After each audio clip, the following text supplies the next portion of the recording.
Thank you for tuning in to the Redefining You podcast. On today's episode, I'm joined by the beautiful Ginger Fitchett. She and I will be talking about loving, losing, and living. She is about to show us exactly how to thrive. This is an episode you do not want to miss. Let's get started.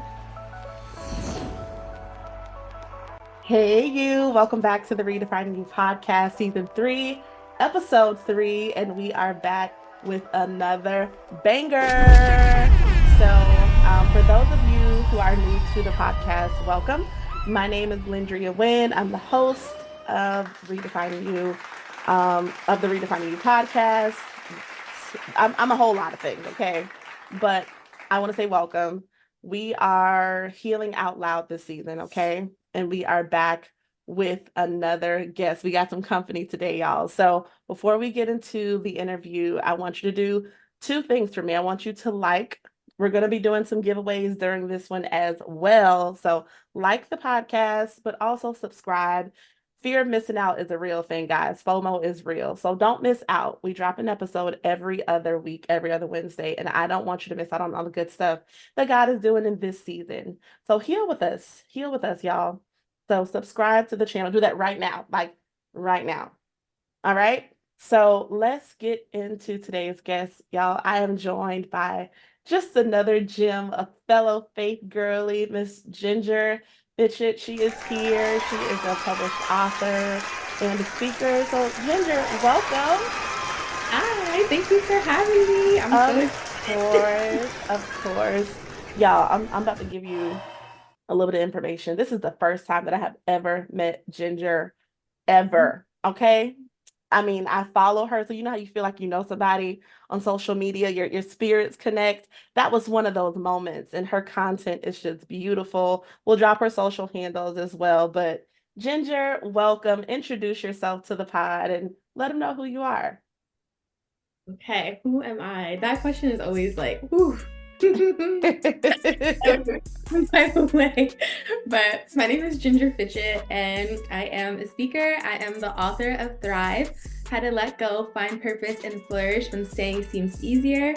I am the host of Get Up 10 podcast. I am a nurse. I am an entrepreneur. I am a mother, and just all the things. All the things, y'all. That's Oh, why I resonated with you because I be that's the doing most all important. the things, all the things. So Most yeah, important one is daughter of the king. Okay, we always got it. That one. exactly, exactly. Which is how we're able to do all the things. That is how. For If the grace anybody of ever God. asks you, that's the secret sauce. Yes. Welcome. I'm so happy to have you here. So, y'all, just like she's going to be teaching us, she's going to be teaching me as well, because this is the first time that I have ever met her. This is the first time I'm hearing her story. So if I'm like, that, just know we're all surprised together. We're learning together, okay? So Ginger, kind of take us from the beginning. What was your life growing up like? What did that look like for you? Okay, life growing up. I don't know, I'm like extra bubbly today. Like I'm normally bubbly, but like I just feel like an There extra you go. something. Don't mind me. I'm just extra happy today. So, anyways, growing up, I'm originally from New York, but I always have to preface that because people are like, oh, like which borough are you from? And I'm not. I'm from New York State. I'm from Rockland County, but my parents are from the boroughs. But when they had us, I'm the oldest out of four. When they Okay. started their family, they moved out of the city. So I grew up in a Christian two-parent household, and am I just had a really good upbringing, and I could say that now that I'm an adult. Like Mm-hmm. looking back, like I was blessed because my parents just have such a beautiful marriage, and the older I get, the more I appreciate it. Because as a child, that was just my everyday reality, so I didn't actually realize how special it was. Yeah. And my parents were really big on like Christian education. So I always went to private Christian schools, and we were always involved in like sports and all the things. So I literally was a student athlete for like a big chunk of my life. So it was always like soccer, basketball, and track. And then basketball just kind of took over, and I ended up playing in college. And as a girl, I would be, even though I didn't live in New York City, I was in New York City often because my grandparents were in New York City. Our church was in New York City, in Brooklyn.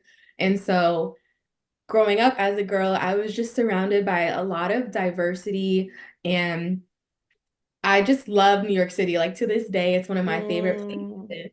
It's there's no place like it. And so seeing that as a girl, I just knew that like I wanted to I wanted to live in New York City one day. And I knew to live in New York City, you got to make a lot of money. that part. That's why they Yeah, coming down here to Florida buying up our houses because the cost of living, even though it's high here, is nothing compared to New York. Like it's nothing. yeah. Yeah. So I will give a little update as an adult. Once I got into like high school, college, and I realized what New York City living really entails, I was like, no, thank you. Hmm. But I still do love it. Anyway, so I knew I had to make a lot of money. And so my dad found this article on, it was like a Yahoo article on the top paying jobs. And one of the jobs on there was like certified registered nurse anesthetist. And I was like, okay, that sounds good. Six figures. And I like science, I like math, I like people. So it just felt like the perfect combination. So I was like, okay, how do I become this? First up, become a nurse. Great. So I decided to go to school for nursing. And that is a whole another story of like how I ended up picking my college. But I ended up going to the College of Mount St. Vincent. It's now the University of Mount St. Vincent in the Bronx. And I got my bachelor's in nursing. And I also played basketball all 4 years. Ended up quitting my senior year, but that's another story. That's another Which story for another day. all these stories are in my book. 'Cause, yeah, but yeah, ended up getting my degree in nursing. And then towards the end of college, that's when, okay, I'm going to take it back again. My whole entire life, I've always wanted to be somebody's wife. I've always loved love. I've always wanted to be married. Like since I was a girl, like I was in Hmm. kindergarten crushing on everybody and anybody that was a male because, Same. I had a yeah. boyfriend when I was 5, and my mom, I call her Bev. Bev knew about it. Bev knew. I mean, she was very open with me. That was one of the things I loved about our relationship. My mama knew. As long as she knew, she was cool with it. She was cool.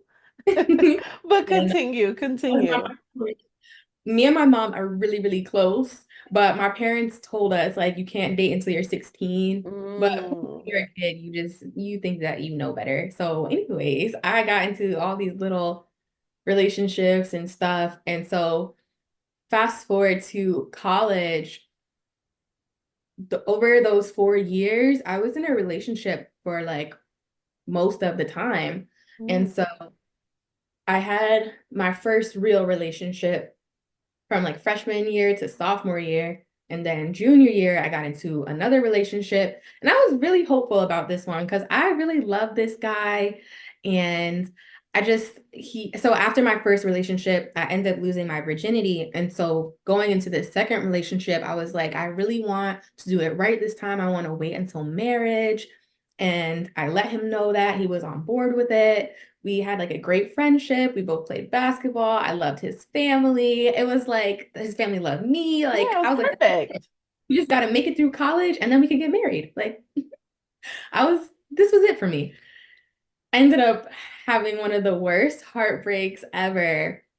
And it caused me to just pause and be like, I've been putting so much time into these relationships because I felt like everything else in my life was kind of under control. Like I was getting my degree, I was on track to become a nurse in New York, I was making like just under six figures right out of college. So like that part, check, we're good. And so next on my list, because I always want to be a wife, a mom, and a boss. So like the next thing on my list, we got the boss part is in process. There It's you on go. already going. Next step is become a wife and then a mom. So I was just looking for any willing participant for the husband role. Anybody who Wow. already had it planned out, you just need the man. And so that was like my mindset for so long. And after this heartbreak, I was like, let me pause and ask myself some big questions. Like, because I've been trying my best to make these relationships work, to be with these guys, to make sure they're happy. I've been pouring into them and I haven't been pouring into myself. So, like, who am I? What is my purpose? What am I going to contribute to this world? What Mm-hmm. do I like to do? What kind of woman do I see myself showing up as?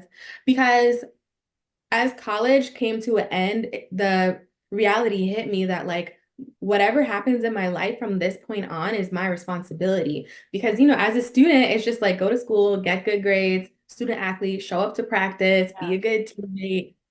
But now all of that like structure was going to be out the window, and I had to create structure for myself. And I was coming to terms with that. And so Pause. I when I, hate to interrupt you. How old were you during this time? Like, I know, like I'm going back to school next month. So, but I'm all of 31 to finish my bachelor's degree. But for yeah, you, how old were you when you were having these like epiphanies? Like, okay, I'm about to be grown, grown. I'm already grown, but I'm about to be grown, grown. How old were you when you had this revelation? it was 2017, so like 2021. Okay, okay. I Yeah. just had to check because those are real things that many times we never it never registers with us until we're in the thing. So Exactly. I'm happy you were having these ahead of time. So I hate to interrupt you. I just need to know Oh, like where are we? How are we tracking here? yeah, I was like 20 years old. So Wow. I'm closer to 30 now. But it's fine. It's Um, cool over here in the 30 club. I've heard. I'm excited. Yeah, I look forward to it. It's still surreal. Like, oh my gosh, where is the time going? I was looking at my Facebook memories today, like that was 5 years ago. Out the window. That's where it's going. It's out Oh of my God. here. Like it's about to be late for something. Oh Running. my goodness. So yeah, I asked myself these big questions, and I am very much the generation that grew up with social media. And so my first thoughts was, okay, let me go on Instagram and let me pick out some ladies that I would say I look up to. And I Mhm. realized like the common thread amongst them all was entrepreneurship.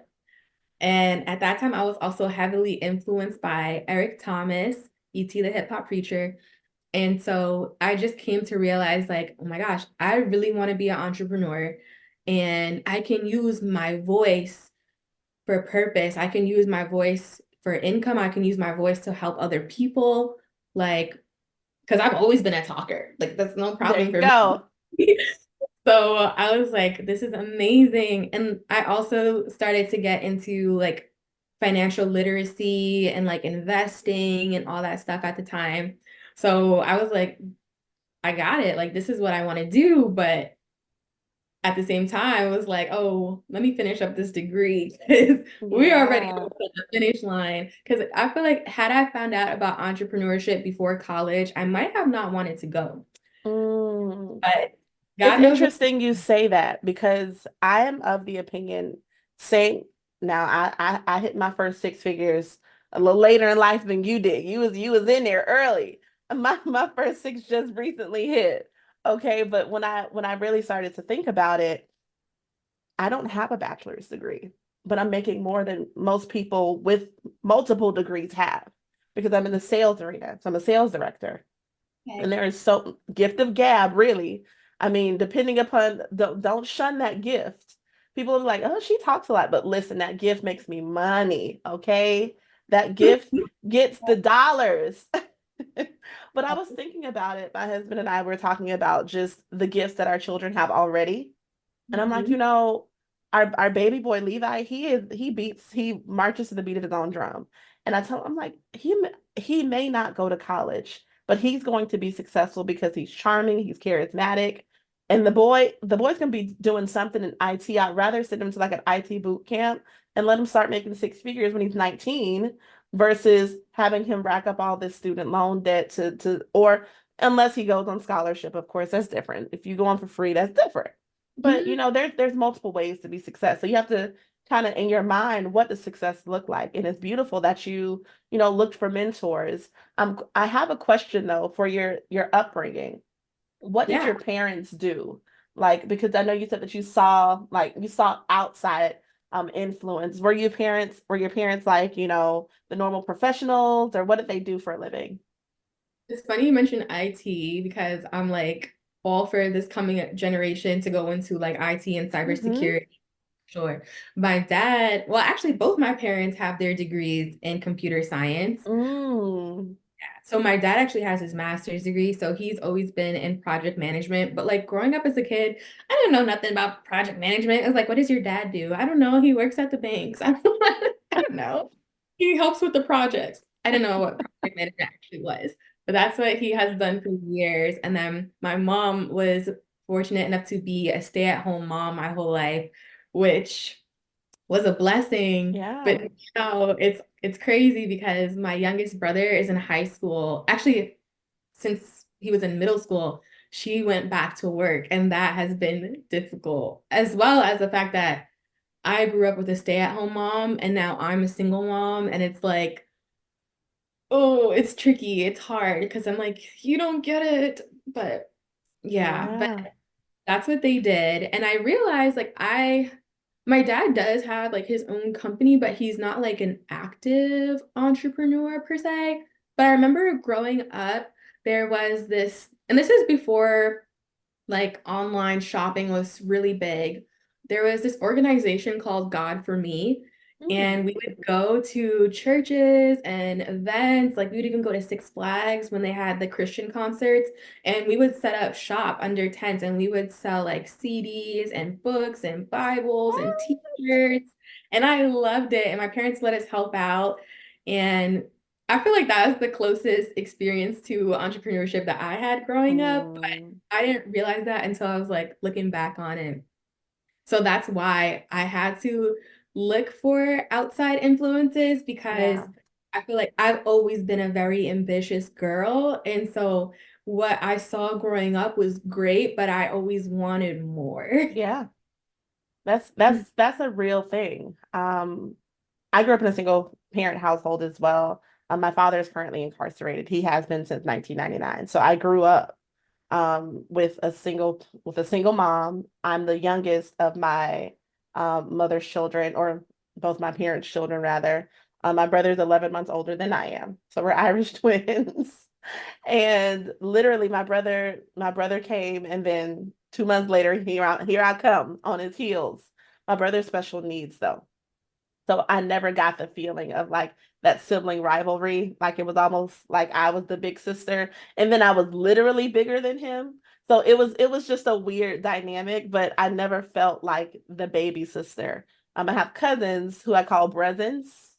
They're like my brother cousins because both my aunt and my mom ended up in situations where they were single parents. So they raised us together. Like growing up, I was raised my mama went to work. I saw her get suited and booted for work every day.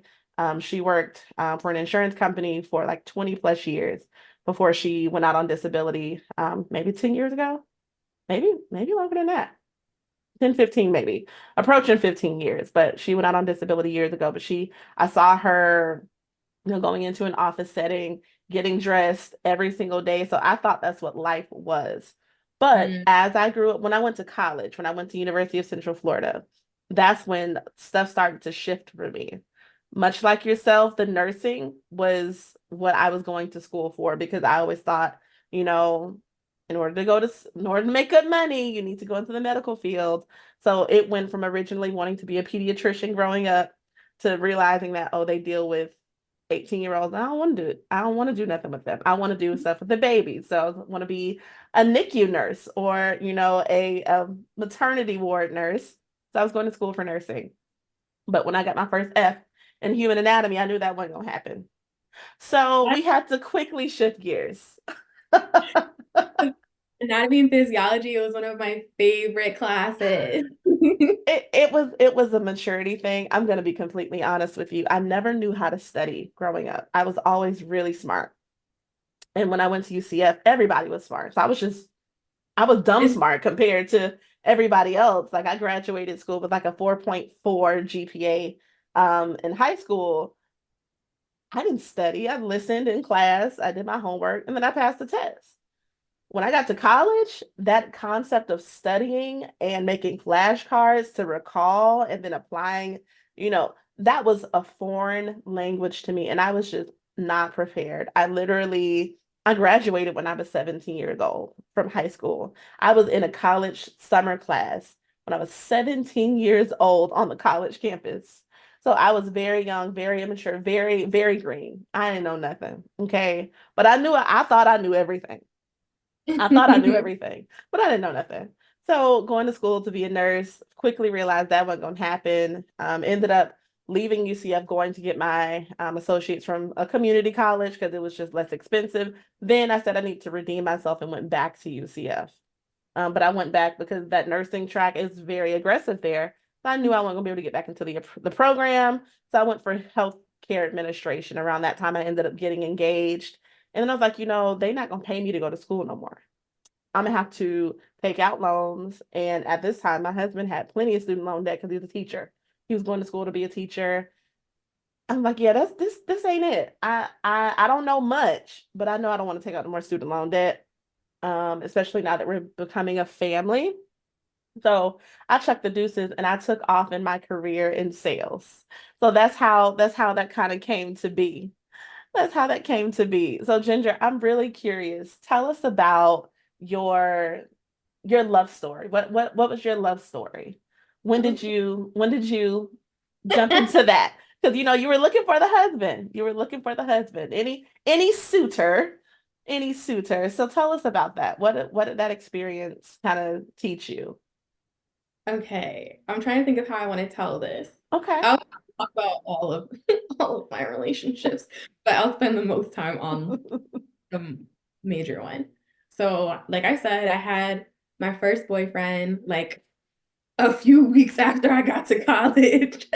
And it's crazy because when I started college, I was like, okay, I just started working my first job after I finished high school and before I started college. So making my own money was like such an eye-opening experience for me.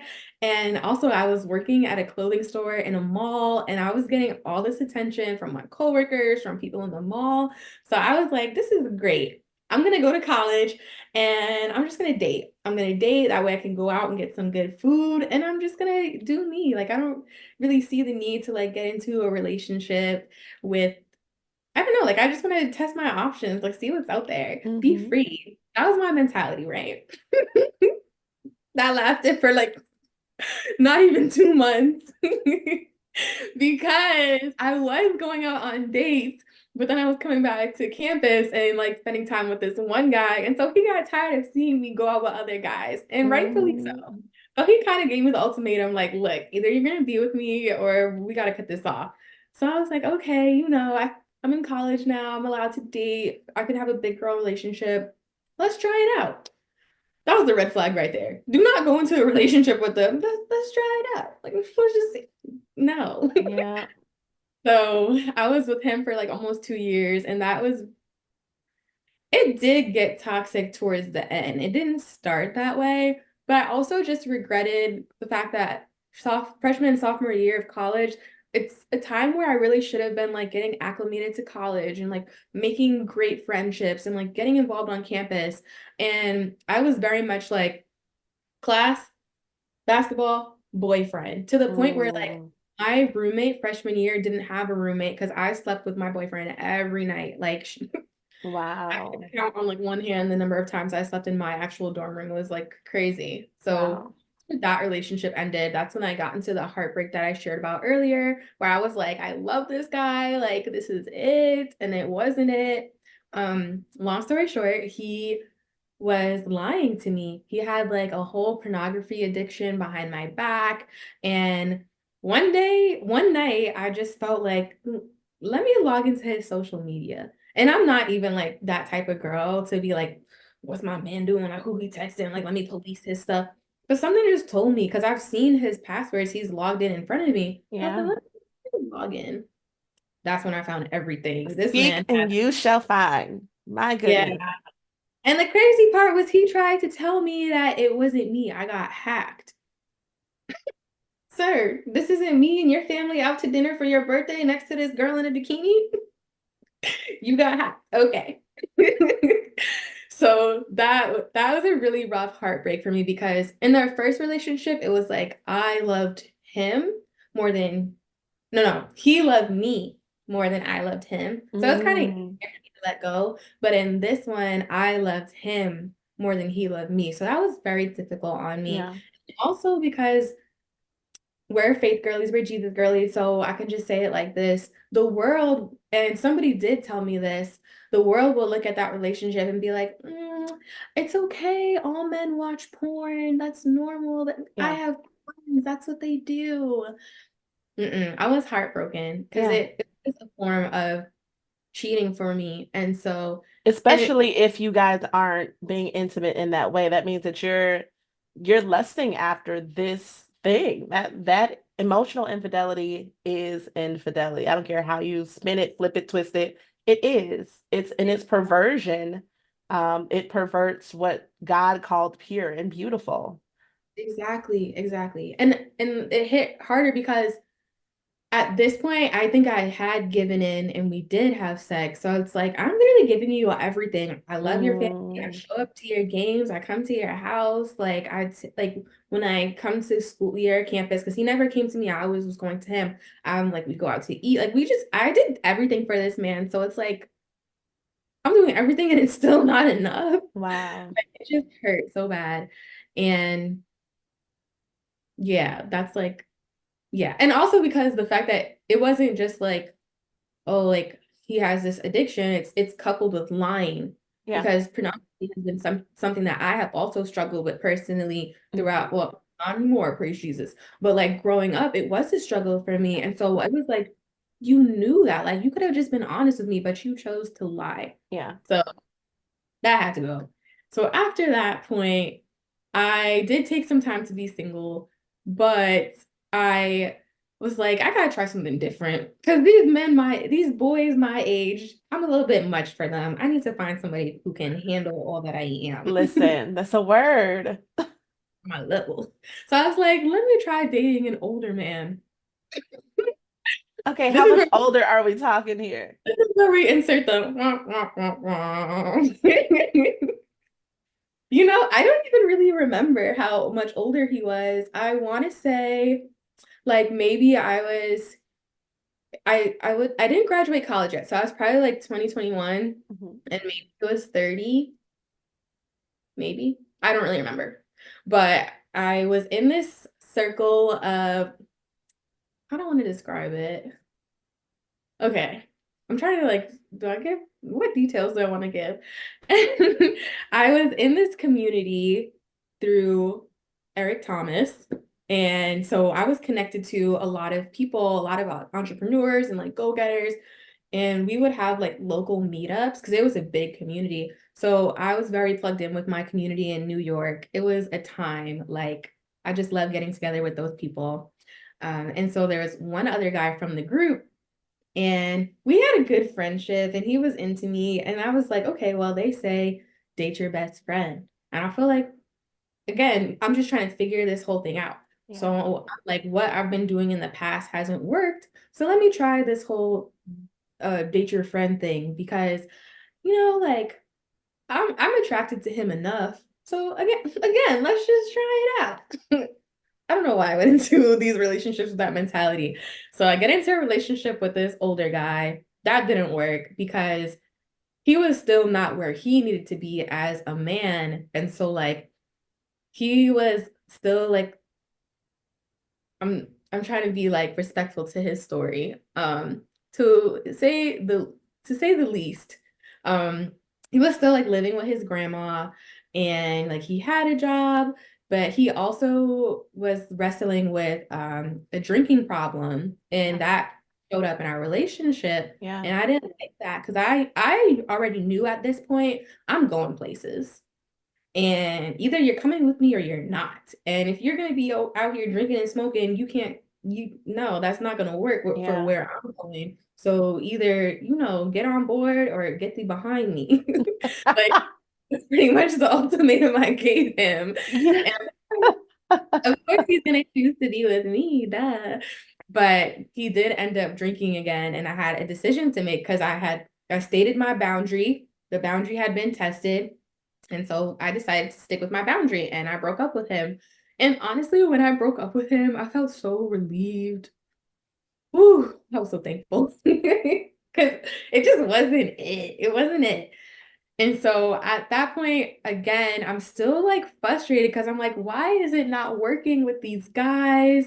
And so after that, I think I had like two situationships because you know about those. Those are We not real. official, but I'm very much invested in this relationship as if Absolutely. Absolutely. I had one of those before I got with my husband. My husband and I have been together since I was 19. So much like yourself, this is all I know. yeah, He's all I know. So yeah. yeah. But I know about the situationship scenarios. Yeah. Situationship heartbreaks, they hurt more than the actual relationship. Sometimes it's crazy. So I end up in two situationships, and I was also very angry as a person in this chapter. And so I that manifested as me like having sex with people that I did not need to have sex with. Like I Wow. look back, I'm just like, why did you? Oh gosh. Anyways, so that happened. And so again, I had so much hope. I was talking to this guy. He finally admitted, well, I say finally admitted because we were friends for a few years, social media friends. To this day, I've never seen this person in real life, which is crazy, but also a reality of the times that we're in. Yeah, for sure. I was friends with this guy for several years, and he like shot his shot one day, and I was like, wait a minute, you like me? And I was so excited to be with him. And he was saying all the right things, like, yeah, I'm gonna take this serious. Like, I definitely want to get married, blah, blah, blah. I was so excited. I was eating it all up. Like, yes, finally. And then he had actually just gotten out of a relationship with a woman that he was living with. Mhm. And so while he was telling me all these sweet nothings, their relationship was off. And then he decided, you know what, we're actually gonna try again. And so I was again heartbroken. It just added on to the hurt and the anger, that the frustration that's already there. And so I was not in a good place. I was angry. And I say that because the person that you're in a relationship with is kind of a reflection of who you are in some way. Mhm. Like you definitely do attract kind of like what you are, like certain like attracted like. And Yeah. so the anger in me attracted an angry man, but I didn't realize that until after the fact. So let me not give a spoiler. So, anyways, I'm angry, I'm frustrated. I'm like, why are these men not getting a picture? Like, I am all that in a bag of chips. Like, I'm that girl before these terms were even, before that girl was even a thing. I was that girl. And so I'm working as a nurse, and people are like adding me on social media, whatever. And this guy saw I had posted like everybody who's interested is not qualified. Mhm. Because it's facts. And this guy, one of my coworkers, saw it and he was like, um, I'm interested, like, am I qualified or something? And I was like, I don't know, let's find out. Maybe. Yeah, so I started talking to this guy, and it was fun because I was working night shift, and I've always been a night shift girly. But one thing about night shift is that it goes faster when you have, things to pass the time. Mhm. Good show, or some snacks, or some good company. And so I was so happy to have this man at my job, and he would come on my floor because he was a transporter, which just means that he would help like move patients and Mhm. materials through. So every time he would come to my floor and we would talk, and I just thought I was attracted to him. And he, I'm like, what time is it? Because I feel like I've been talking, and I'm like, I'm gonna run out of time for the story. Okay, because this is the real part. This is the question that you really Okay. ask. So I'm talking to this guy. I'm attracted to him. He has two boys, but that's okay because I have a big heart, and so I have a Yeah. lot of love. That was my thought process. And I could just tell like these boys were his world. I see he has a job at the hospital. I think he might have also had like one or two other jobs. He had his own car. I never dated a guy with his own car before. And so I was like, yeah. And he gave me a feeling that one of the situationship guys would give to me. And I use the word, he gave me a familiar feeling.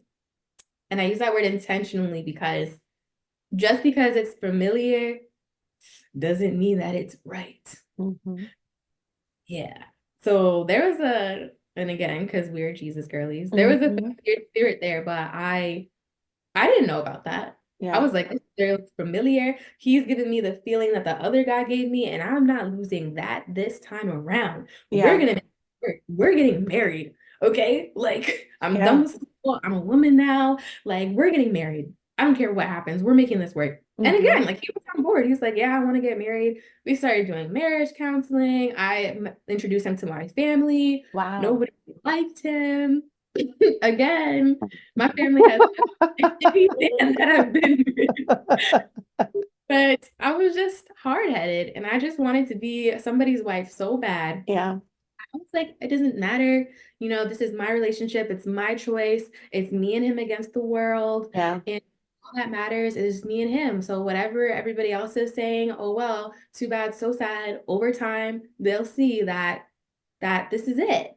And that was my mentality. And I was like, I'm making this work by any means necessary Yeah. because maybe he's not perfect right now, but over time he will, he'll grow He'll into get it. better. There you go.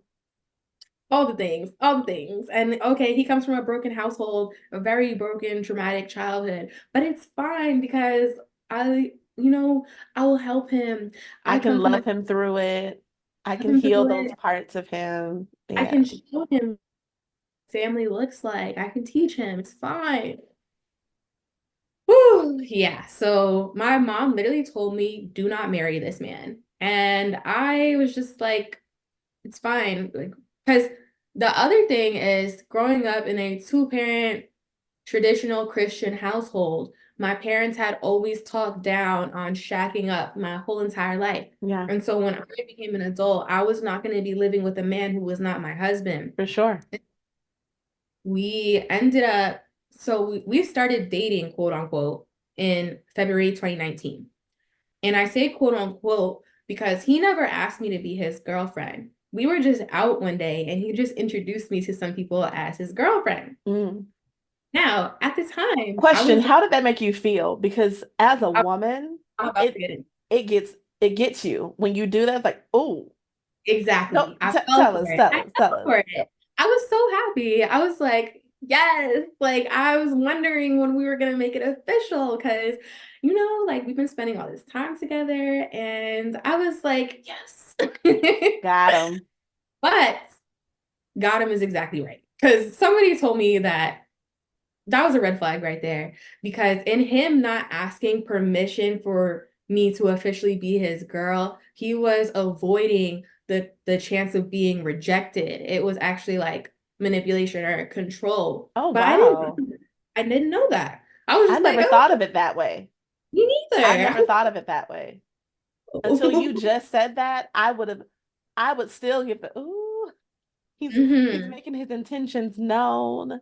But you make Exactly. a really good point. Yeah. Continue, continue. Avoiding the rejection, which is something that he struggled with. And so we started dating in February 2019, or that was the date. I say dating in quotes. And then fast forward, I'm committed, I'm all in, whatever you want to do, like let's get married, let's move away. You want to leave New York, I want to leave New York. Let's do it. And so I also really wanted to have a baby. Like we ended up having sex early into our relationship. And every time that my period would come, I would start to get upset because I really wanted to have a baby. Wow. Yeah. So he tried to tell me, like, let's hold off on the baby thing. Like, there's no need to rush. We're going to move.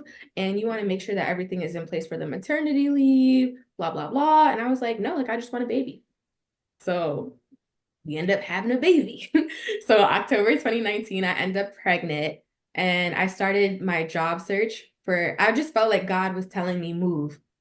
And To this day, I will say that, and I know that God was telling me, you need to move. And everybody else was like, why are you rushing? Like, what's the rush? Like, just stay. I was like, no, I need to go. I need to go. God is calling me to leave.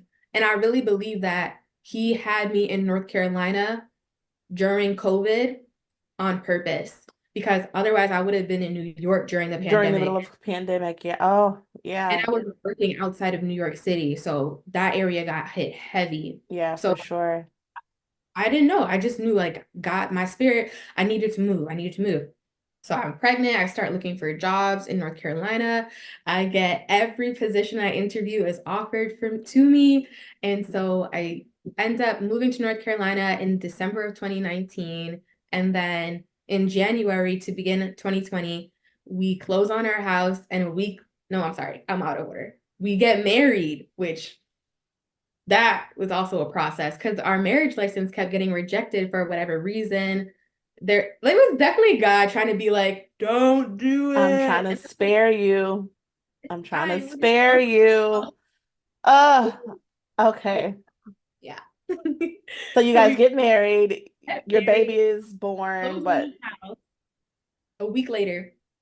And the marriage was It was hard because I was in North Carolina. I was settled. I have my job. I have my house. I'm getting planted in this new place. But he was still in New York because his sons were there. He never quit his job in New York. And oh so I wow. was alone a lot of the time, alone and pregnant. Pandemic starts. I was miserable. I was like, this is not what I pictured my married life being like. Yeah. I'm so lonely. And so the pandemic starts. And so I overnight went from being pregnant and alone to boom, now I got a husband, I got two stepkids, I got a dog overnight. And I was like, it's fine. Like, God, like, here I am. God has graced me for this. We're going to do this. We can do this. And the marriage was still very tumultuous. It was tumultuous in the dating, and that continued into the marriage. Yeah. Nothing changed. Yeah, we got into a really bad argument after a few months, and he said that he was going to leave. And this is not his first time threatening me to leave either. He said he was going to leave, and I was so relieved. I was like, whew, thank you, because I can't live like this. There was just so much tension in the house. It was so unhealthy. And it was hard because I was trying my hardest to be a God-fearing wife, to be a godly wife, to pray for him, to serve him, even if, we're not on good terms. And he was literally like ignoring me. He would be like, why are you talking to me right now? Like, why are you even talking to me? I'm like, Whoa. you're my husband. Like, I'm trying to see what the plans are for the day. So let me ask you, because that's like a full circle moment, because you mentioned something in retrospect, what you thought was, him making claims was really his grooming of you so that he could begin the verbal abuse, like the emotional and the psychological abuse, because that's really what it is. Like, oh my gosh. Oh my Yeah. gosh. Yeah. And and I fell for it because, like, growing up, um, I just thought that abuse was like mainly physical. Yeah. So the emotional, mental abuse slipped right under the radar because I Hmm. didn't know what to look for. And on top of that, I love my parents. I'm so blessed to be their daughter. My dad is an amazing man, but my dad is like a numbers guy and like a straight to the point kind of guy. Yeah. He's not a emotional man. Hmm. And so throughout my childhood, especially as I became a teenager and a young woman, and I was in these very emotional moments, my dad did not always receive those moments with like kindness and the gentleness that I needed. And so when I met this man who, again, does not respond to my emotions with gentleness or kindness, I didn't, I was just like, oh, well, that's how my dad is. So it's fine. And my I dad was is gonna good. ask you, I was gonna ask you that question because coming from a two-parent household, seeing your parents, in a healthy marriage, what we would assume would be a healthy marriage, and then throughout your life, it seems like you are searching for the love and the tenderness, like being a hopeless romantic. So I was curious to know, like, where that would come from, because many times girls who grow up without their father in the home, they're seeking and they're searching for the love of a man, but you are living, breathing proof that he can be there Hmm. and it's still not be the love that you're needing and that you're craving from your dad. So Yeah. that's really, really interesting. So um go fast forward. So when did you become a mommy? Because Yeah. this feels like this So is I very, didn't even, very yeah, new. we're getting, Yeah, but I will say to this day, I've had to reconcile within myself, like, even though my dad didn't give me that emotional support or love that I was looking for, he's still an amazing man. absolutely, for The sure. way that he shows love through like acts of service. So he'll like go take my car to get washed and put gas in it, or like he tried to paint my wall the other week. Like he's a great dad. And I have to tell myself, like, just because I didn't get that out of him does not negate the fact that he's a great man. Absolutely. He shows love in the way that's natural to him. That's why love languages are so important. Exactly. So I found myself in this relationship where my emotions were being abused. I was being abused and I didn't know it. And so we get into this really bad argument. He says he's gonna leave. I'm like, whew, praise the Lord.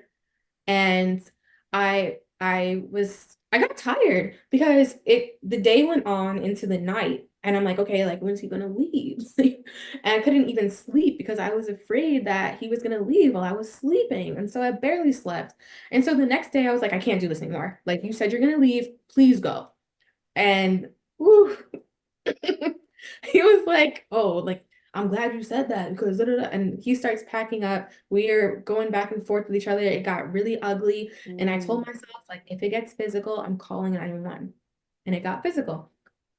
And so essentially, like we end up tussling. He did not like hit me or kick me or punch me or anything, but he did like pin me to the ground while I'm pregnant.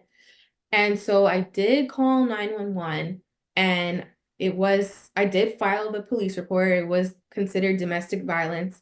And I remember hearing those words and I was like, domestic violence? Like, am I a victim? I'm not a victim. Like, that's not a term. No, like, this is not that. Like, he's not really abusive. This is the first time that we've ever had anything like this happen. Like, he's not, wow. like, no. And the next 24 hours was just so crazy because so I call the police. He takes off and in his car with his boys. He takes off. Police show up. Ambulance shows up. They tell me to go check on the baby because while we were fighting, he was like on my stomach. So I go get the baby checked out. I come back home. Everybody's like blowing up my phone, asking if I'm okay. Yeah. And I'm like, thank God this day is over. Like, I just want to rest. I'm so happy that this relationship is over because I can't do this anymore. And right as I'm about to close my eyes, I hear the doorknob jiggling. And guess who walks back in? And I froze. I froze. Like I could not say anything. I could not think. It was just like I was not like it was an out of body experience. Like I'm standing Wow. there at the door and they're just like walking in like nothing happened and I can't even like say anything. The next thing I know, I'm like taking the boys to McDonald's with my card because I just wanted to keep the peace at that point. And so the What? next day, yeah, like I'm not gonna. It's been a long day for everybody, and the boys don't deserve to suffer because of Wow. what happened between us. So the next day, I get the call from the detective that the magistrate has decided to press charges, and I'm like, "Oh shoot, I forgot that." I forgot that happened. Like I did not know this was all gonna happen so quickly. And so Yeah. at that point, like my parents had driven down. I was out shopping with my mom, and it was a brand new day. And also like trauma. So like I don't want to remember the events of yesterday. Yeah, So my we moved on. exactly. So I was like so caught off guard when I got that call. And so I told my at the time husband, so I didn't want him to get caught off guard one day when he's out. So I let him know like there's a warrant out for your arrest. The best thing you could do is turn yourself in. Yeah. And so he does, and he spends the night in jail. And Mm. while he's in jail, he has his coming to Jesus moment, and he calls me and he's like, I love you. I love our family. I want to make this work. And I'm like, yes, like this is everything I wanted to hear. Like, I hate that we had to get here for you to have this epiphany, but like, Yeah. yeah.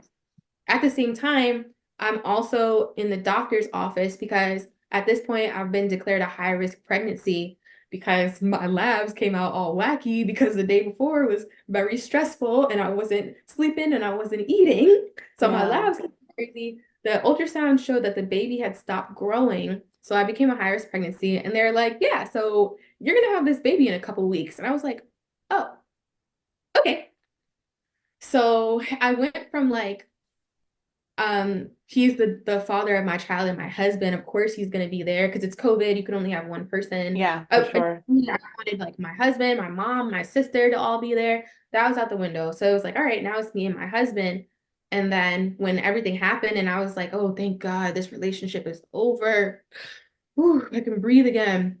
I was like, all right, well, my mom or my sister will be there with me. But then I didn't leave my marriage. I decided to stay committed to my marriage. Yeah. I was like, on it. And so I I was induced. And even the day before, I could spend another 30 minutes talking about the day before I went into the hospital to have my daughter. It was one of the worst days ever. And again, so much arguments, toxicity. He was threatening not to come home for the night. Like it was just crazy. And so we go to the hospital to have the baby, and I was so miserable in the hospital. I just remember crying so much, and I felt like there was a dark cloud over me. As long as he Hmm. was in the room, it was like there was a dark cloud over me. And I was crying, and even the process of birthing my daughter itself, he was supposed to be there to like support me through labor. He fell Hmm. asleep. And then when it was time to push, he's all of a sudden got lightheaded and like blamed it on me because what the mother feels, the father feels too, whatever. Blamed it on me. What? Yeah. I mean, I've I heard of men passing out in the delivery room, but that's another story. That's Yeah, another he story. got It is lightheaded and had okay. to stay Fine. away. So I literally birthed my daughter by myself with the help of the medical team. And our hospital stay was terrible. I think if I honestly answered like the depression screenings, I would have been like high risk. And I just wanted to tell everybody, like, I'm literally fine. I'm so happy to be a mom. My baby is everything. It's just my marriage. My Yeah. marriage is so painful. And so after becoming a new mom, um, I realized like I can't raise my daughter in this environment. Again, we had Absolutely. a really bad argument, and I was like, this is not it. This is toxic. This is not good. And my maternity leave was coming to an end, and I had a decision to make like, am it's either like I go back to work and I leave my daughter with her father, but I don't want to do that because at this point he's like smoking marijuana every single day. And so it's like, if I leave my daughter with her father, he's going to be smoking, which means he's going to have like another substance in his system. If God forbid, like anything happen. Yeah, for sure. But then if I leave my daughter with her father and and he doesn't have the marijuana in his system, he's not gonna treat her well. He doesn't have any patience. And my daughter doesn't deserve that. She is literally a few weeks old. Like she Yeah. doesn't deserve that treatment. And so I was like, I need to figure this out. And so I went back home to New York. And as I drove back home, that's when my clarity came back to me. And I was like, oh, there is no going back. And that's that started another long journey of separation and divorce and custody. But we're here Wow. now. I'll just fast forward. So let's fast forward because we're here now. We're a whole author. You Yeah. are, I mean, we talk about COVID like it was eons ago, but this was literally 3, 4 years ago. Hmm. Um, and it Yeah. feels far now, but it's still like right there. Yeah. Um, what advice would you give to a woman now that you are in your healing journey? What advice would you give to a woman that is trying to reclaim her identity after traumas like divorce and, emotional abuse and things like that? Yeah. So when I left my marriage, I didn't intend on leaving for good, but I had to be honest with myself, Yeah. and there was no going back. And I was in a very broken place. I was literally like a shell of myself. Um, is probably the most broken I've ever been in my life, and hopefully will ever be. And so there was a lot. I had to pour back into myself because, like if I just think about it, like if I'm a shell of myself, that means there's a lot of emptiness and hollowness on the inside. And so I had to intentionally fill and pour back into myself again. And that is the key to the healing journey, is like recognizing that I'm worth being full. I'm worth being whole. I deserve joy. Ooh, I deserve peace. And I can have those things. It might not happen overnight, but I'm going to keep working at it. And so, the first thing that was most important was removing myself from that abusive environment, yeah. because I could have never thrived there. It just literally was like impossible. And so first removed myself from the environment. And then I got into a new environment. I went back home where I knew that I was safe, where there was peace, where there was love, where I knew I would be taken care of and my daughter would be taken care of. Yeah. And from there, I got a therapist. That'll do Yes, it.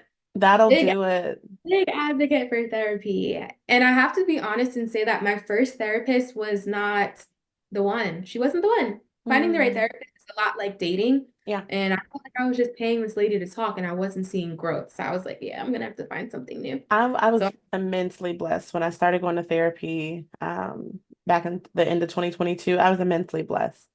I've had two therapists now. One of them I loved her. She was amazing. But she ended up going a different direction with her career, and basically transferred me to like the practice owner. And it's been incredible. Like I would say I was ready for that push because she's actually a minister. So yeah. that matters too. That matters too. If you're a faith girly, find somebody who believes in Jesus, because there's a whole lot of people out here believing in a whole lot of stuff.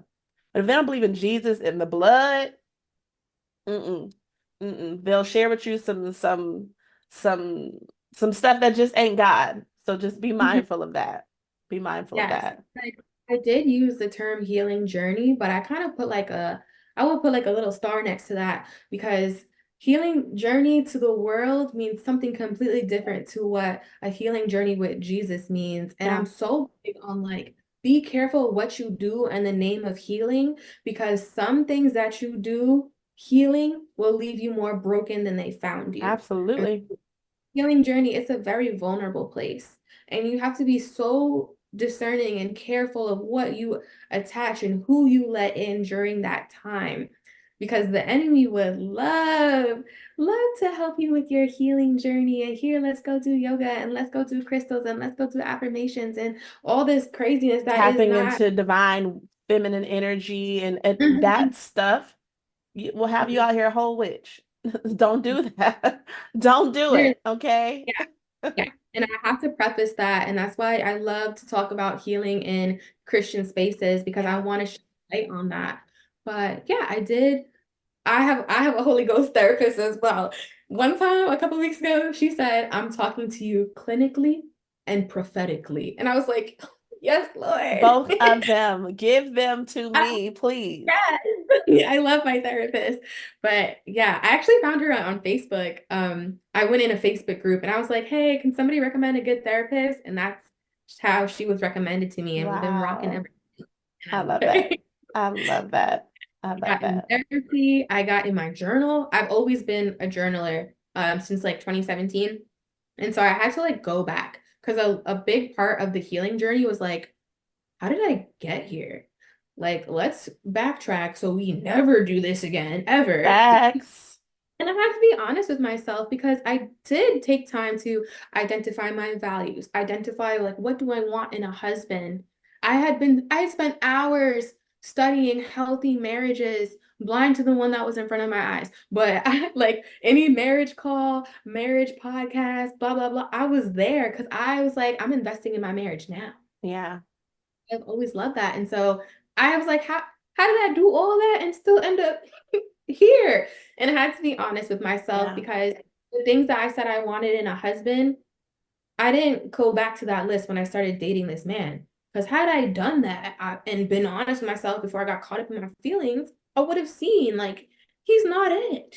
Yeah. He's not it. So I I had to, can attest to that. Many times we get so caught up in the wanting to be married, wanting to be a wife, because mhm, there are just certain times, there's certain women that just know I'm a wife. I was one of those people. I'm a wife. I mean, I got married when I was 22 years old, where there's women out here who just they've been trying and trying and trying, but I knew I was a wife.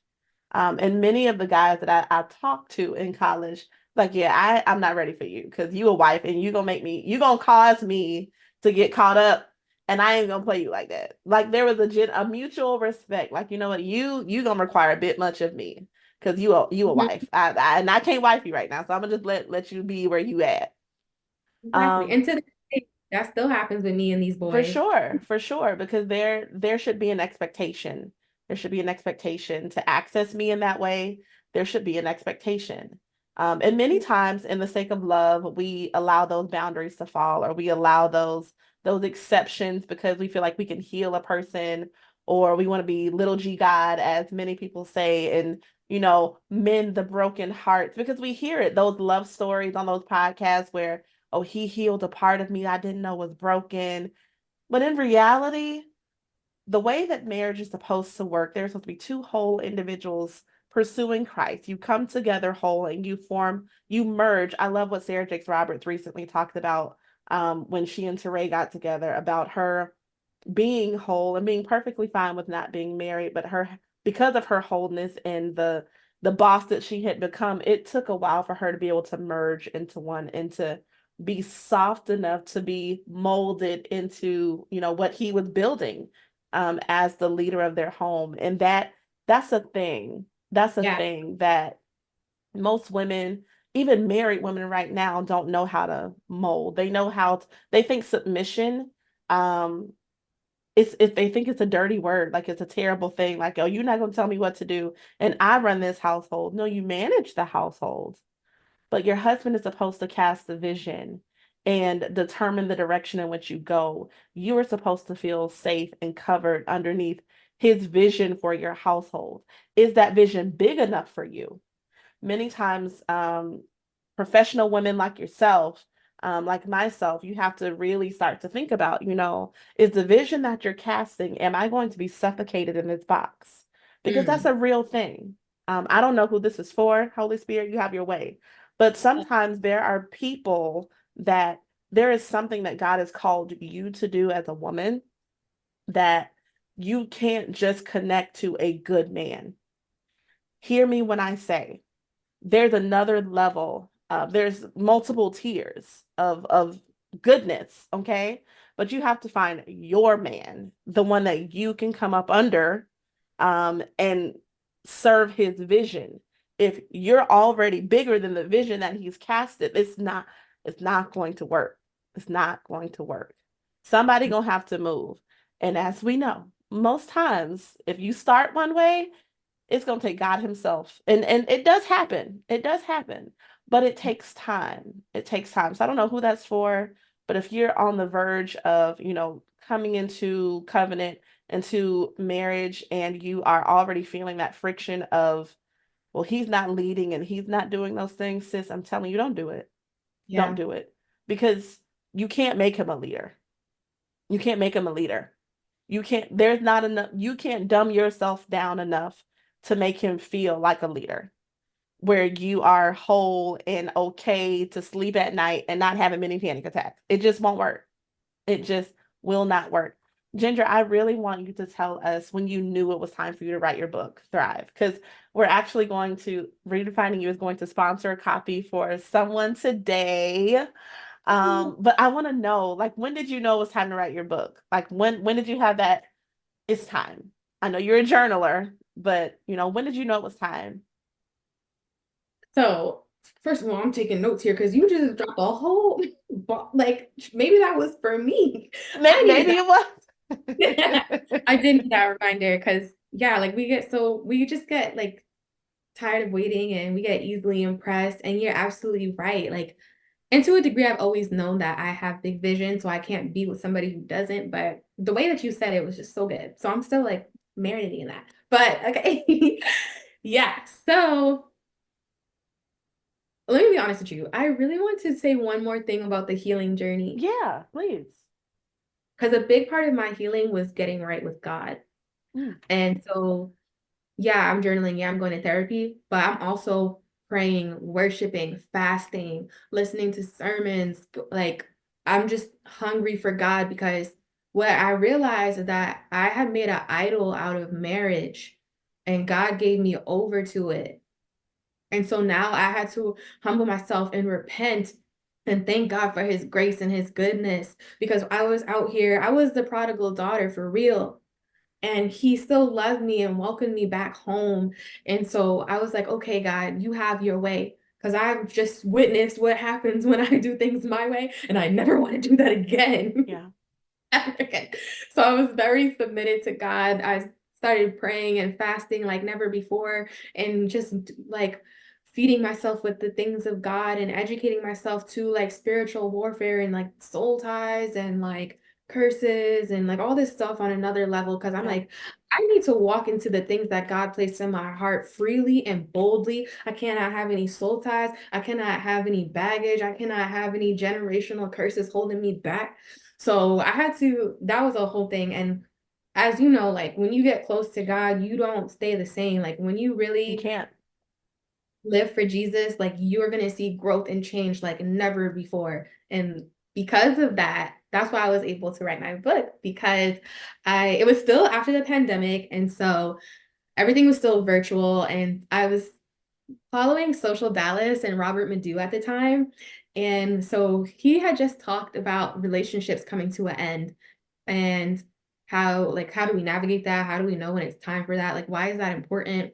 And so the question was asked in our virtual small group, like, how do you know when it's time to leave a relationship? And I was the last one to answer the question. And it was good because as I sat there, I was like, oh, I got a lot I could say on this because I got a lot of experience with leaving, as you've heard some of it. And so Yeah. I literally was like, I can actually make a book out of this. And I did. I actually knew that I was supposed to become an author in 2019 at a conference. Mm. Like I just got like divine downloads, but I didn't know that Thrive was going to be a thing until like a couple of years later in When you lived 2021. it, when you lived through it. Yeah.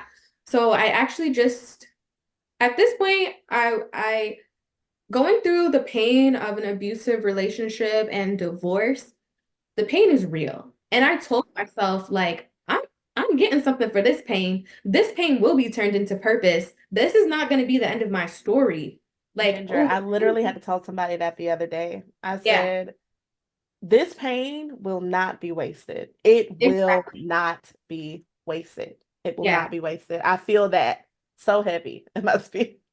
The enemy messed with the wrong one. Listen, Because I'm listen. going for all the women that are stuck, who don't know their worth, who are stuck in abusive situations, Yeah, who are stuck dating these losers when they're so amazing and have so much in front of them. Should they stay focused and stay locked in with God? I'm like, yeah, I'm coming for all those girlies. We're yeah. getting, and so I knew like, okay, that dream of entrepreneurship that God gave me, like we need to be serious about that. And so I invested my last dollars into this coach. Do not recommend investing your last dollars, but let the Holy Spirit lead you.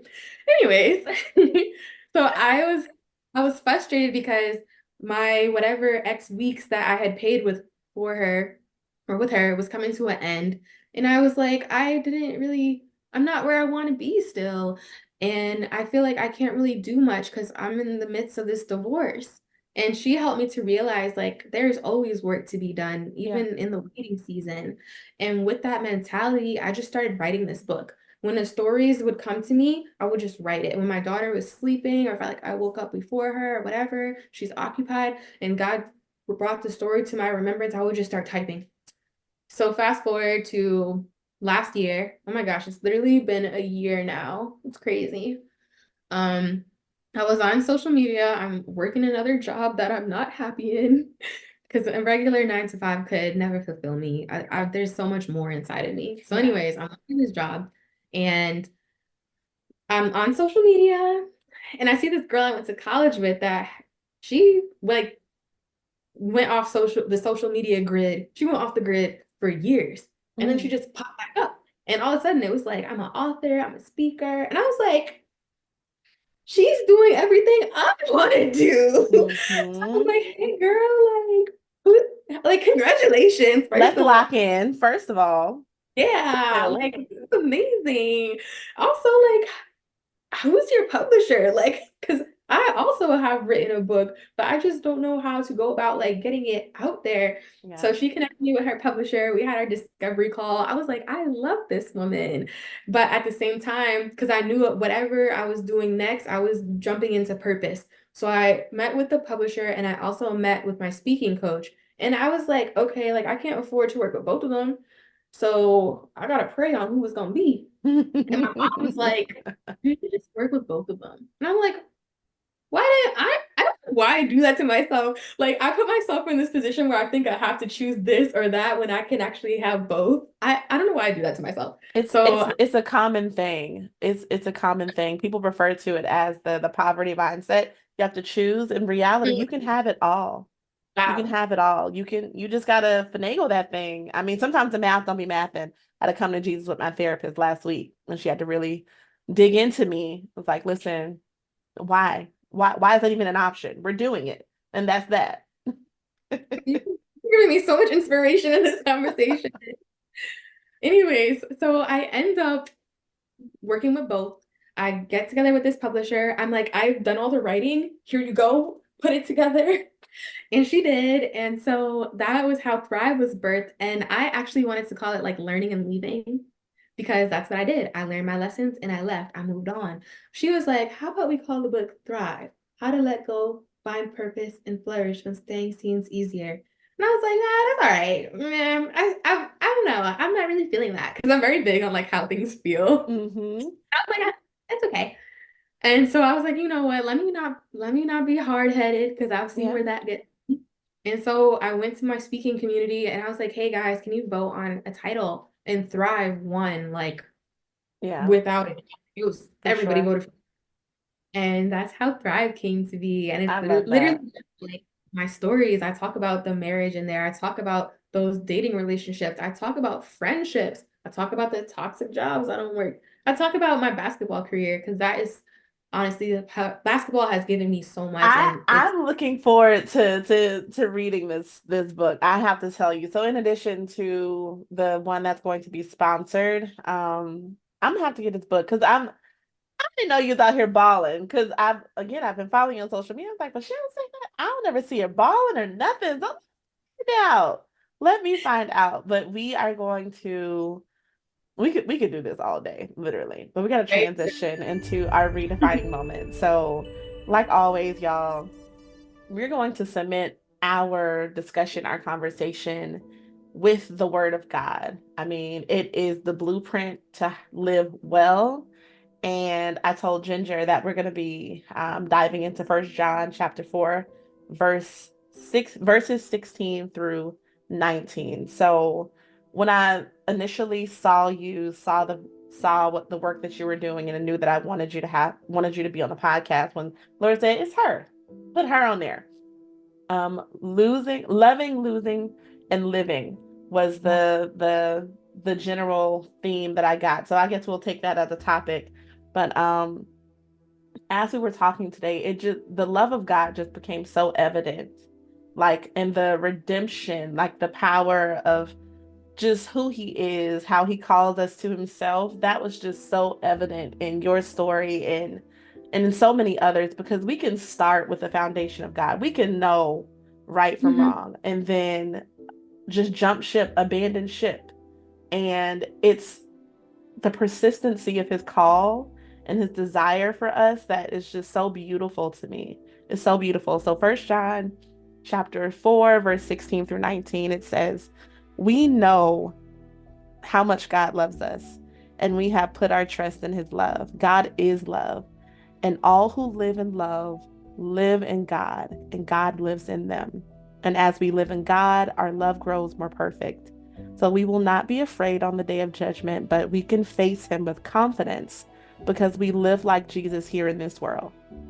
Such love has no fear because perfect love expels all fear. If we are afraid, it is for fear of punishment. And this shows that we have not fully experienced his perfect love. We love each other because he loved us first. And man, it just became so evident, like his perfect love for us, the way that we all out here looking for love. And Yeah. many times we're searching for it aimlessly because we haven't tapped into the one that has Mhm. perfected love, the creator of love, the void filler, the everything. We could come up with just different names of who he is and who he's always been, but he has always been a void filler for us. Always, always, always. So I'm moved because much of your story I resonate with. You're a few years younger than I am, but to know that, God has used you in your story to, inspire me, and I'm sure inspire many, many people in your community. And then just again calling us back to him and helping Yes. us identify what love truly is, and coming to terms with many times the abuse that we cause on our own self because of our need to be right, our need to be on schedule, our need to be okay. I've done this, I'm this girl already, so these are the only things that are missing. And when we have that mentality of this is my only deficit, we don't even, it's like the mountaintop. We have no idea, like an iceberg.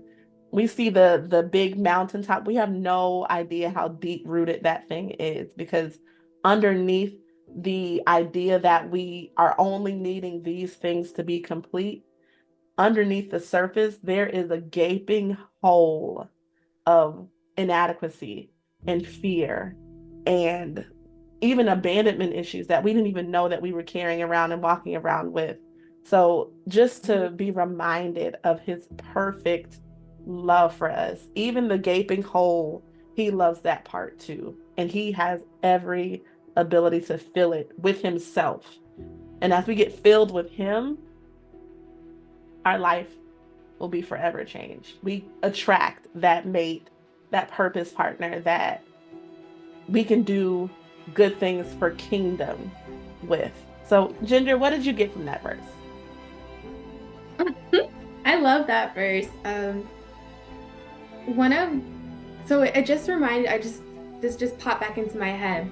Another big part of my healing process was to serve, because you can be tempted to be in your head, in your bed, and depressed and sad and Yeah, woe is me, it's painful.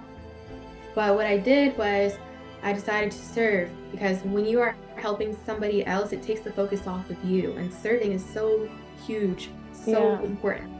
And so I decided to serve. I decided to be a youth group leader for teens. And this was after I left my abusive marriage. And so I could share with these girls, encourage them yeah, to help them. And we actually read that verse. And I got to tell them how important it is that what does it say? I don't have it in front of me, but like perfect love casts out all fear. yeah. And if you are fearful in love, that's not love. And I Mm-mm. got to put that into those young girls. But I mean, I love everything that you have just said, because I was also reminded that like I was created for love, and Yeah, so were you. And anybody else listening to this, we were created for love. yeah. And the joke, the gag is we had access to that love this whole time. Whole The time, same way that my parents' healthy marriage was in front of me the whole time, God's love was right there the whole for time. sure. I was just looking for it in all these other places. And I'm a witness that when you stop and like really put God first, really let him love you, really focus on building intimacy with him, it's going to change you. And then when you're changed, it affects how you show up and the relationships that you allow, and just everything changes in the most beautiful way. And Yeah, so when I was listening to you, I just heard like, I am perfectly loved. yeah, And I just want everybody who's listening to bask in that, to take that in. Like, you are perfectly loved. and tap into that love because it's beautiful. It absolutely is. It absolutely is. And I don't know what you put in your book, but quite literally, that's the only way. Until you receive that and really let that be your portion, you won't ever fully thrive. Like I said, Yeah. I don't know what's in the book, but you can't thrive without the acceptance of his perfect love. You can succeed, you can have some wins. I mean, but thriving, there's a sense of wholeness that comes with the term of thriving, and just it's well-rounded. It's not missing anything. Not Hmm. missing anything. And I'm looking forward to it. If you want to be the lucky individual to be sent a copy of Thrive, I want you to give us your definition of what thriving looked like for you. Okay, leave that in the comments, drop it in the comments. If you listen and you happen to answer on like Spotify or Apple Podcasts, if you do that first before somebody on YouTube does, then you will be the winner and I will connect with you to get your deets and your address and get that book sent to you. But Ginger, I could not tell you how much I have enjoyed this conversation. And this cannot be the last. This may be the Oh, last one on screen. But yeah, we have no. so much in common. We have so much in Yeah. common. I have so enjoyed just this dialogue, this conversation with you. Where can they find you? Like, drop your socials so they can connect with you, follow you, all the good things. Okay, so I feel like the main hub for everything is my website, gingerfitchett.com, Okay. because you can buy my book there and like all my social media is linked on there. And you can also like contact me if you have like a podcast or an event that you need a speaker for. I'm more than happy to chat with you. But social media wise, LinkedIn, YouTube, Facebook is all my name, Ginger Fitchett, and then TikTok and Instagram is Ginger and Fit. And I'm gonna be looking through the YouTube comments because I want to see what thriving means to people. I'm so Yeah. excited. Yes. Please talk to us because we're going to talk back. Okay. We are going to be in these comments talking back. I cannot wait for you guys to just engage with us because I really feel like we are on the verge of something way bigger than what we can ever anticipate. I got the suggestion sometime last year because this is our third season of the podcast, and someone was like, you've had some incredible guests in the way that the podcast has just evolved. Have you ever thought about doing something in person where I'm like, don't blow my mind. Don't blow my mind. Okay. Don't blow my mind. But as we're continuing to evolve, you never know what this is going to turn into because as we push forward into purpose, into what God is calling us to do, walking forward fearlessly, unashamed, and just telling our stories, there are so many people that need to hear our stories, to hear our hearts, to see that even if we're in the middle of it, like some of us aren't on the other side yet, we're still in the thick of things. There's so Mhm. much joy in the journey. There's so Yeah. much joy in the journey. And I'm just so happy that you were a part of it today, Ginger. I cannot tell you how much I appreciate you. So thank you for joining us. Before we go, like I just also want to encourage you, like I'm gonna be unprofessional for a moment because I know like look at the camera, but you're over here on my screen. So I'm gonna look at you and I just want to speak life over you and just applaud you for being obedient to God. I love redefining you and this movement that you're creating, these conversations that you're having. Like so many people are going to be set free and walk into purpose because of these, and God's got you. Like He's got you, and it's only greater things ahead. So, whatever you need to do, laugh, cry, whatever, like, don't quit because God Yeah, is going to do great things through you. He already is. And, like, yeah. I know you let me have the mic today, so I definitely talked. But the moments that you talked, I was like, oh my gosh, this woman, that's a wise woman right there. Like that. What the tea? So I already know it's great things ahead, and I'm so excited. And yeah, we're friends now, so Bit air hug, air hug. I cannot wait to connect with you, Ginger, outside of this. Follow us, y'all. Follow us, engage. Until next time, if you haven't already, subscribe right now because just like Ginger was phenomenal, we have an incredible lineup this season, guys. We are healing out loud all season long, and we never know just when we're going to get that thing that pushes us to, just our next, because many times we get stuck. We get stuck in our right here, we get overwhelmed, we get beaten down. But if just one word, you never know. You never know. So subscribe. You never know what good things are going to be popping off here. So I can't wait to connect with you guys again. Until next time, folks. Love y'all. Bye.